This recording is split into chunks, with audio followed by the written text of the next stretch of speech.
आप तो अपना कैमरा से रखो।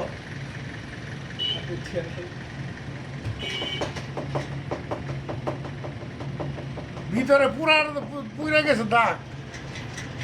सीन क्या क्या है इसमें?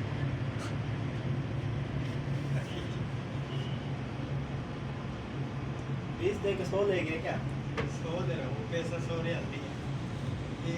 এই যে আপনারা সবাই দেখেন এই পাকিস্তানি ভাই বলছেন এই যে 100 টাকার নোট দিছে বাইরে আমাকে বাংলাদেশি বাইরে মাকসালাতে তো দেওয়াতে কি করছে এই বিল হয়েছে কত অনলি 20 টাকা বুঝছেন তো এর 80 টাকা উনি ফেরত দিয়েছে ফেরত দিব এই জায়গায় উনি 180 টাকা ফেরত দিয়ে দিছে হারামদাদা লইয়া চলে গেছে গা ঠিক আছে তার ভিতরে কোনো মায়া দয়া কোনো কিছু নাই মানে পুরো দিন কাজ করলে গাদার মতন 100 টাকা পায় মনে করেন নিয়ে গেছে গা হে 180 টাকা মানে ওই কাজটা করাইছে 100 টাকা মানে লাভ বুঝছেন